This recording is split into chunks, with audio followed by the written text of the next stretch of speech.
ಎಲ್ರಿಗೂ ನಮಸ್ತೆ. ರುಚಿಯಾಗಿರುವಂತಹ ರಾಗಿ ಹಿಟ್ಟಿನ ಒಂದು ಬ್ರೇಕ್ಫಾಸ್ಟ್ ರೆಸಿಪಿನ ಇವತ್ತು ನಿಮಗೆ ತೋರಿಸ್ತಾ ಇದ್ದೀನಿ.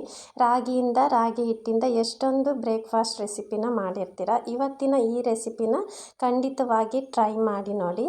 ಇದಕ್ಕೆ ಮೊದಲು 1 ಕಪ್ಪಷ್ಟು ನಾನು ರಾಗಿ ಹಿಟ್ಟನ್ನು ತಗೊಂಡಿದ್ದೀನಿ.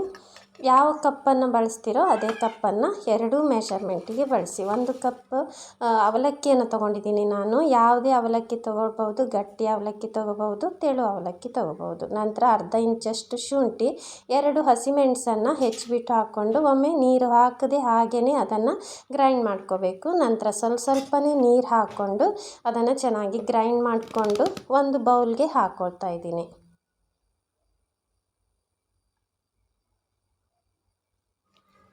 ಇದಕ್ಕೆ ನಾನು ಒಂದು ಸ್ವಲ್ಪ ನೀರನ್ನು ಮಿಕ್ಸ್ ಮಾಡ್ಕೊಳ್ತಾ ಇದ್ದೀನಿ. ನೋಡಿಕೊಂಡು ನೀರು ಹಾಕಿ, ಒಮ್ಮೆಗೆ ನೀರು ಹಾಕೋಕೆ ಹೋಗಬೇಡಿ. ಇದನ್ನು ಚೆನ್ನಾಗಿ ಮಿಕ್ಸ್ ಮಾಡ್ಕೋಬೇಕು. ಇದು ಜಾಸ್ತಿ ತೆಳ್ಳಗೂ ಇರಲ್ಲ, ಜಾಸ್ತಿ ಗಟ್ಟಿಯಾಗಿರಲ್ಲ. ಇಡ್ಲಿಗೆ, ದೋಸೆಗೆ ನಾವು ಯಾವ ರೀತಿ ಹಿಟ್ಟನ್ನು ರೆಡಿ ಮಾಡ್ಕೊಳ್ತೀವಿ ನೋಡಿ, ಆ ಹಿಟ್ಟಿನ ಹದಕ್ಕೆ ಇರಬೇಕು. ನಾನು ಇಷ್ಟು ನೀರು ಹಾಕ್ಕೊಂಡಿದ್ದೀನಿ, ಒಂದು ಅರ್ಧ ಕಪ್ಪಷ್ಟು ನೀರು ಹಾಕ್ಕೊಂಡಿದ್ದೀನಿ. ನಂತರ ನಾನು ಇದನ್ನು ಮುಚ್ಚಳ ಮುಚ್ಚಿಬಿಟ್ಟು ಒಂದು 5 ನಿಮಿಷ ಅದನ್ನು ಸೈಡ್ ಇಟ್ಕೊಳ್ತಾ ಇದ್ದೀನಿ. ಕೇವಲ ಒಂದು 10ರಿಂದ 15 ನಿಮಿಷದಲ್ಲಿ ಈ ಬ್ರೇಕ್ಫಾಸ್ಟ್ ರೆಸಿಪಿ ಮಾಡ್ಕೋಬೋದು. ನಂತರ ಅದಕ್ಕೆ 1 ಈರುಳ್ಳಿನ ಸಣ್ಣದಾಗಿ ಹೆಚ್ಚಿಬಿಟ್ಟು ಹಾಕ್ಕೊಂಡಿದ್ದೀನಿ. 1 ಕ್ಯಾರೆಟನ್ನು ತುರಿದ್ಬಿಟ್ಟು ಹಾಕ್ಕೊಂಡಿದ್ದೀನಿ. 1/4 ಕಪ್ಪಷ್ಟು ಸಣ್ಣದಾಗಿ ಹೆಚ್ಚಿರುವಂಥ ಕ್ಯಾಪ್ಸಿಕಮ್, ನಂತರ ಕೊತ್ತಂಬರಿ ಸೊಪ್ಪನ್ನು ಸಣ್ಣದಾಗಿ ಹೆಚ್ಚಿಬಿಟ್ಟು ಹಾಕ್ಕೊಂಡಿದ್ದೀನಿ. ನಂತರ ಸ್ವಲ್ಪ ಕರಿಬೇವನ್ನು ಸಹ ಸಣ್ಣದಾಗಿ ಹೆಚ್ಚಿಬಿಟ್ಟು ಹಾಕ್ಕೊಂಡಿದ್ದೀನಿ. ನಂತರ ರುಚಿಗೆ ತಕ್ಕಷ್ಟು ಉಪ್ಪು ಹಾಕ್ಕೊಂಡಿದ್ದೀನಿ. ನಂತರ ನಾನಿಲ್ಲಿ ಹಸಿಮೆಣಸು ಹಾಕಿರೋದ್ರಿಂದ 1/4 ಟೀ ಸ್ಪೂನಷ್ಟು ಕೆಂಪು ಮೆಣಸಿನ ಪುಡಿ ಹಾಕ್ಕೊಂಡಿದ್ದೀನಿ. ಇದನ್ನೆಲ್ಲ ಒಮ್ಮೆ ಚೆನ್ನಾಗಿ ಮಿಕ್ಸ್ ಮಾಡ್ಕೋಬೇಕು. ಈರುಳ್ಳಿಯಲ್ಲೂ ಸಹ ನೀರಿನ ಅಂಶ ಇರೋದ್ರಿಂದ ಅದು ಸಹ ನೀರನ್ನು ಬಿಡ್ತದೆ. ನೋಡಿಕೊಂಡು ನಿಮಗೆ ಗಟ್ಟಿಯಾಗಿದೆ ಅನಿಸಿದರೆ ಮಾತ್ರ 2 ಟೇಬಲ್ ಸ್ಪೂನಷ್ಟು ನೀರನ್ನು ಹಾಕ್ಕೊಳ್ಬೇಕು. ನಾನಿಲ್ಲಿ 2 ಟೇಬಲ್ ಸ್ಪೂನಷ್ಟು ನೀರು ಹಾಕ್ಕೊಂಡು ಸ್ವಲ್ಪ ಅಡ್ಜಸ್ಟ್ ಮಾಡ್ಕೊಳ್ತಾ ಇದ್ದೀನಿ ಹಿಟ್ಟನ್ನು.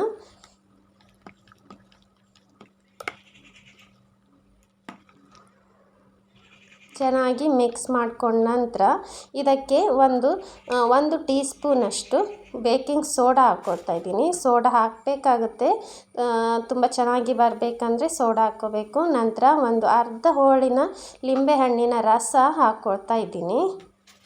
ನೋಡಿ ಎಷ್ಟು ಚೆನ್ನಾಗಿ ನೊರೆ ಥರ ಬಂದಿದೆ ನೋಡಿ. ಆ ಥರ ಬಂದರೆ ಚೆನ್ನಾಗಿ ದೋಸೆನೂ ಚೆನ್ನಾಗಿ ಬರ್ತದೆ ನೋಡಿ. ಈ ರೀತಿ ಹಾಕ್ಕೊಂಡು ಚೆನ್ನಾಗಿ ಮಿಕ್ಸ್ ಮಾಡ್ಕೋಬೇಕು.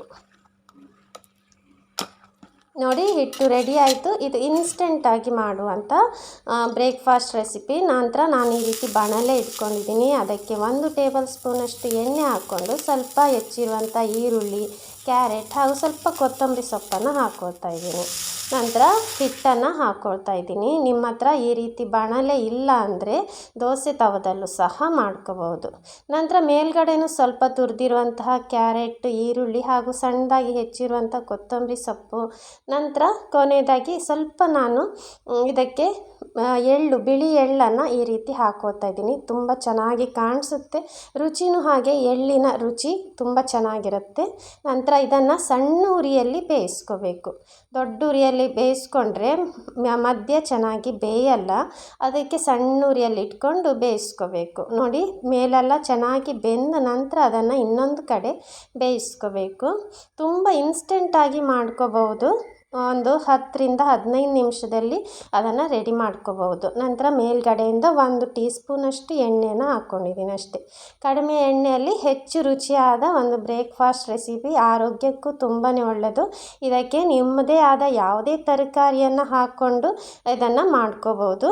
ನನ್ನ ಈ ವಿಡಿಯೋ ನಿಮ್ಗೆ ಇಷ್ಟ ಆದರೆ ಪ್ಲೀಸ್ ಲೈಕ್ ಮಾಡಿ, ಶೇರ್ ಮಾಡಿ, ನನ್ನ ಯೂಟ್ಯೂಬ್ ಚಾನಲ್ನ ಸಬ್ಸ್ಕ್ರೈಬ್ ಮಾಡಿ, ನನ್ನ ಫೇಸ್ಬುಕ್ ಪೇಜನ್ನು ಫಾಲೋ ಮಾಡಿ. Thank you so much for watching.